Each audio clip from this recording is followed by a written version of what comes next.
Iya, Anda kembali menyaksikan Net Bali. Pesta demokrasi 5 tahun sekali sudah depan mata. Tentunya pemirsa dan juga saya ya, sudah siap-siap untuk datang ke TPS dan mencoblos pilihan kita. Berbicara mengenai pemilu 17 April nanti, seperti apakah persiapannya? Tentunya ini tak lepas dari peran KPU, khususnya KPU Provinsi Bali. Nah, karena itu pagi ini saya sudah bersama dengan Ketua KPU Bali, Bapak Ideo Agung Gedeli Dartawan. Pak Agung, selamat pagi. Om Swastiastu, Bapak. Baik, Pak, dari KPU Bali sendiri seperti apa persiapannya? Ini kan tinggal menghitung hari lagi, Pak, 17 April nanti. Ya, jadi kalau dibilang kesiapan, kalau dipresentasekan gitu ya, untuk kesiapan keuangan sudah beres, ya, persiapan penyelenggara sudah oke semua, dan juga untuk kesiapan logistik. Logistik kita, surat suara, kotak bilik itu sudah ada di lapangan semua, ada di KPU Kabupaten Kota.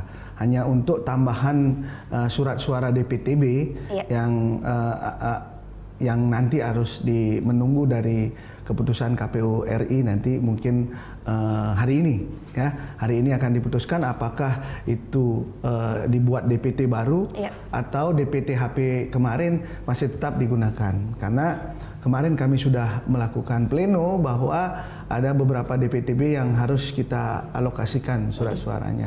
Nah ini, jadi untuk surat suara karena nyetaknya kebetulan ada di Provinsi Bali dan hanya dua, yaitu KPU Jemberana dan Buleleng yang mencetak di luar Bali, maka kita pastikan seluruh KPU Kabupaten Kota se-Bali ini sudah menerima surat suara sesuai dengan kebutuhan per TPS ditambah 2%. Oke, jadi kalau bisa dibilang Pak, kira-kira udah 70% mungkin bukan, Pak? 90 malah, 95% mungkin logistik kita sudah ada di tempat. Oke, jadi sudah siap untuk dibagikan.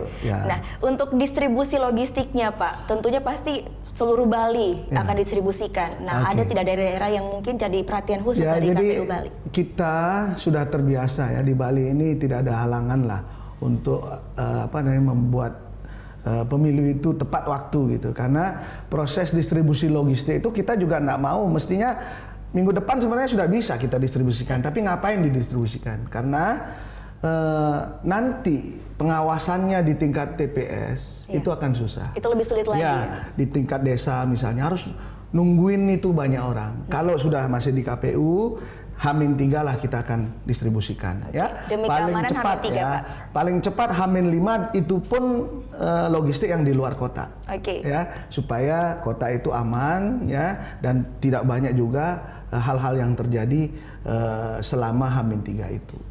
Nah, ada tidak Pak mungkin daerah yang menurut KPU Bali agak sulit untuk dijangkau? Yang lautan kita punya satu Nusa Penida, Nusa Lembongan, cuman itu aja. Jadi dan kita sudah terbiasa, KPU Kelungkung barusan menyelenggarakan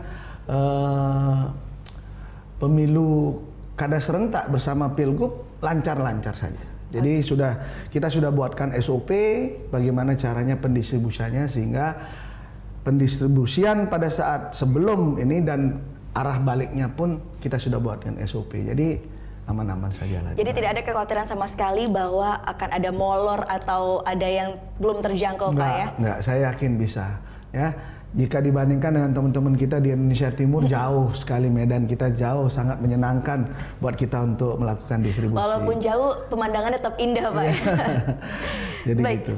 Nah, Bapak ini mengenai sempat ada juga beberapa surat suara yang rusak dan juga beberapa daerah yang dilaporkan mengalami kekurangan surat suara, Pak. Nah, untuk menanggulangi hal itu, KPU Provinsi Bali sudah melakukan apa saja? Ya, jadi kita kalau menerima surat suara itu kan masih dalam bentuk dus gitu, di dalam dus gini ya, dan itu namanya percetakan, ada tetesan-tetesan tinta. Emang kita harus betul-betul teliti, karena jangan sampai dibilang mengarahkan, misalnya di partai nomor berapa gitu ada tetesan tinta, tidak sengaja. Sebenarnya itu kan urusan percetakan. Nah, ini juga kita ini, sehingga masyarakat jangan khawatir kalaupun ribuan rusak, itu karena kita sortir dengan baik dan ini akan disediakan kembali oleh penyedia. Jadi dan itu sudah dilakukan di Bali.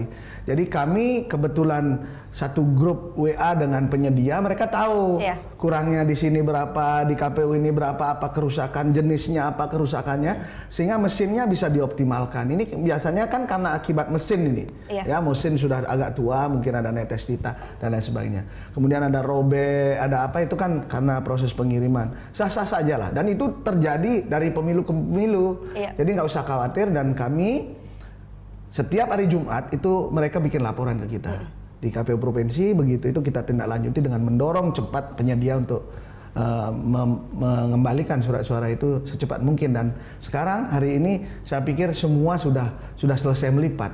Ya, kalau kita bandingkan dengan teman-teman di Sumatera, teman-teman yang masih di Maluku itu baru kemarin habis distribusinya belum melipat, kita jauh lebih siap. Oke, baik. Nah, mengenai surat suara, distribusi logistik dan sebagainya sudah 95% sudah siap untuk KPU Bali.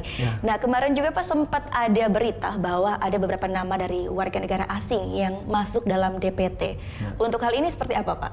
Ya, jadi saya informasikan kepada warga Bali, tidak usah khawatir masalah itu, dan itu terjadi akibat DPT Pileg, apa namanya, maksud saya DPT Pilgub kemarin itu ditambahkan lagi DP4 ya dari Capil. Nah, Capil nggak nyaring ini karena nicknya sama apa, masukin aja gitu. Dan kita tidak bisa coklit lagi karena coklitnya sudah waktu Pilgub kemarin sudah selesai, maka itu ini muncul. Dan banyak kami diberikan data oleh satu KPU RI, kemudian dari Bawaslu dan juga dari Dukcapil. Bahkan dari Dukcapil diberikan kami data seluruh warga negara asing yang memohon menjadi warga negara di Indonesia gitu. Nah, akhirnya setelah kami cek, dan tadi kemarin kami sudah lakukan pleno, itu hanya 92 yang nyata ada di DPT ya, dan sudah dilakukan penandaan. Artinya orang-orang yang bersangkutan itu tidak akan ditulis C6-nya. Kemudian orang-orang tersebut ya memang tidak boleh melakukan pemilihan di ini. Jadi mengenai WNA jadi itu kita tidak ada sama sekali udah. Jadi nanti di KPPS terakhir mereka kalau masih ragu orang ini orang asing atau enggak, kan dilihat dari namanya kadang-kadang. Kemudian enggak, mereka kan meminta KTP-nya. Kalau di situ tercetak WNI maka dipersilahkan. Tapi kalau WNA maka tentu akan tidak diberikan.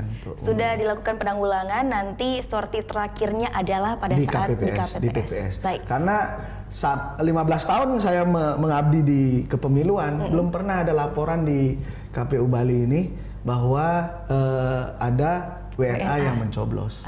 Mudah-mudahan aja tidak akan terjadi. Baik, mudah-mudahan, amin Pak ya. Nah, yang menarik adalah KPU Bali melakukan sosialisasi yang sangat gencar Pak, dan salah satu sosialisasinya itu adalah ke hiburan malam. Tapi jangan jawab dulu Pak, kita akan kembali lagi setelah yang satu ini. Tetap di Net Bali.